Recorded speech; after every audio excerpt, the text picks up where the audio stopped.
Morning ચાની શરૂઆત આપણે સેક્ટરથી જ કરશું તો ખાસ કરીને ગોલ્ડ ફાઇનાન્સિયલ કંપનીઓ છે તેના પર આપણને જેફરીઝનો પોઝિટિવ રિપોર્ટ આવતો જોવા મળ્યો છે. તેમને મુથુટ ફાઇનાન્સ અને મન્નપુરમ ફાઇનાન્સ બંને જ કંપનીઓ માટે તેમને બાય રેટિંગ્સ આપ્યા છે. લક્ષ્ય પર નજર કરી લઈએ તો મુથુટ ફાઇનાન્સ માટે તેમને ₹2200નો લક્ષ્ય આપ્યો છે, ત્યાં જ મન્નપુરમ ફાઇનાન્સ માટે તેમને ₹270 પ્રતિ શેરનો તેમને લક્ષ્ય આપ્યો છે. તેમનું માનવું છે કે ગોલ્ડ એનબીએફસીસમાં ખાસ કરીને સોનાનો જે પ્રાઇસ ઉપર વધ્યા છે જેને કારણે કરીને એક પોઝિટિવ અસર જોવા મળી છે. તે સાથે તેમનું એ પણ કહેવું છે કે 3 વર્ષની સરખામણીએ સૌથી મજબૂત લોન ગ્રોથનો એક ટેકો જે છે તે એનબીએફસીસ કંપનીને મળતો જોવા મળ્યો છે અને ખાસ કરીને આ બંને જ કંપનીઓ માટેનો લોન ગ્રોથ અને ઈપીએસસીએ જે છે તે 17 થી 19% વચ્ચે રહ્યો છે.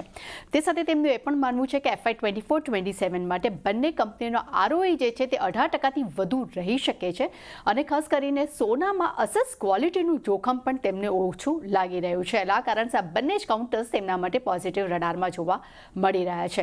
ત્યારબાદ પરિણામ બાદ આઈસર મોટર્સ પર નોમુરા તરફથી એક રિપોર્ટ આવ્યો છે. અહીંયા તેમને રેટિંગ જે છે તે રિડ્યુસ કરી દીધા છે. તેમને લક્ષ્યાંક ₹4119 પ્રતિ શેર કર્યા છે. તેમનું માનવું છે કે રોયલ એનફિલ્ડ ગેરિલા 450 જે લોન્ચ કરી છે તેની શરૂઆતી કિંમત ભારતમાં તે 2.39 લાખની છે. તેમનું એ પણ માનવું છે કે ઉપરના સેગમેન્ટમાં કંપની નવા પ્રોડક્ટ લોન્ચ કર્યા તે છતાં પણ કંપનીનું માર્કેટ શેર છે તેમાં દબાણ જોવા મળ્યું છે. સાથે તેમનું એ પણ કહેવું છે કે ખાસ કરીને લોન્ચ થવા છતાં પણ રોયલ એનફિલ્ડ માટે એકંદરે જે ગ્રોથ ઘટ્યો છે તેનું મેઇન ઇમ્પેક્ટ જે છે કે કંપનીની વચ્ચે કોમ્પિટિશન ખૂબ જ વધી રહી છે જેનો એક નેગેટિવ ઇમ્પેક્ટ જોવા મળી રહી છે. ત્યારબાદ CLSA તરફથી આઈસર મોટર્સ માટે પણ આપણને રેટિંગ ડાઉનગ્રેડ થતા જોવા મળ્યા છે. અહીંયા તેમને અંડર પરફોર્મ રેટિંગ આપ્યા છે. લક્ષ્યાંકના ફ્રન્ટ પર નજર કરીએ તો તેમને ₹4157 પ્રતિ શેર આપ્યા છે. તેમનું માનવું છે કે royal Enfield guerrilla launch 450ના launch તેમણે કર્યું છે, પરંતુ તેની ભારતમાં તેની કિંમત જે છે તે 2.39 લાખથી 2.54 લાખની વચ્ચે છે. જે ભારતમાં તેનું શરૂઆતી બુકિંગ જે છે તે ખૂબ જ ઇન્ટરેસ્ટિંગ રહ્યું છે, પરંતુ તેનું જે ટેક્સ ડ્રાઇવિંગ છે અને રિટેલ વેચાણ જે તે 1 ઓગસ્ટથી શરૂ થઈ જશે. પરંતુ તેમનું માનવું છે કે રોયલ એનફિલ્ડનું 29.5% માર્કેટ શેર જે તે આ પ્રીમિયમ મોટરસાઇકલ્સની કંપનીના સેગમેન્ટને એક અગ્રણી સ્થાન ધરાવે છે અને FY25માં 88.3% માર્કેટ શેર જે છે તેમની રોયલ એનફિલ્ડ 250cc મોટરસાઇકલ સેગમેન્ટથી તેમને આ યોગદાન મળતું જોવા મળ્યું છે. પરંતુ સતત કોમ્પિટિશનને કારણે કરીને કંપનીનું રોયલ એનફિલ્ડનું માર્કેટ શેર છે તે સતત ઘટી રહ્યું છે, જેને કારણે કરીને કંપનીના મોંઘા વેલ્યુએશનને કારણે કરીને અંડર પરફોર્મ રેટિંગ યથાવત તેમને રાખ્યા છે.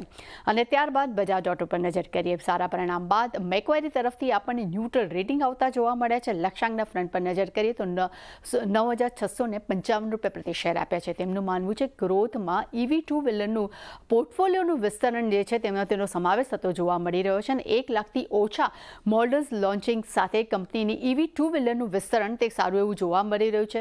ગ્રોથ મેન્યુફેક્ચરિંગમાં પણ સારી એવી રિકવરી જોવા મળી છે.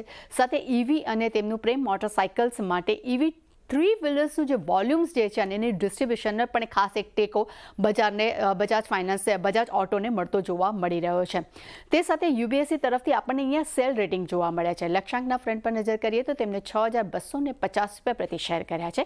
તેમનું માનવું છે કે કંપનીના માર્જિનમાં થોડું ઘણું દબાણ જોવા મળી શકે છે. સાથે તેમનું એ પણ કહેવું છે કે 5 વર્ષની સરેરાશથી 3 સ્ટાન્ડર્ડ ડેવિએશન છે તેના પર એક ટ્રેડ જોવા મળી શકે છે. સાથે માર્કેટનું 3 વ્હીલર જે બિઝનેસ જે છે તેનો પી રેશિયો જે તે 25 ગણો વેલ્યુએશન તેમને રાખી રહ્યા છે અને તેમનું એ પણ માનવું છે કે EV અને નવા કોમ્પિટિટરને કારણે કરીને કંપનીનું વેલ્યુએશન તરફનું ફોકસ જે છે તે હવે થોડું ધીમે થતું જોવા મળી રહ્યું છે.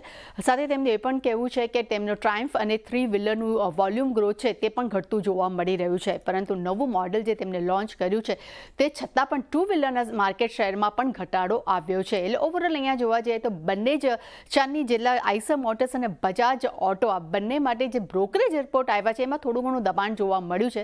તો હવે જોવું છે કે એનું આઉટપુટ કેવું આવે છે. તૃપ્તિ, આભાર આપનો.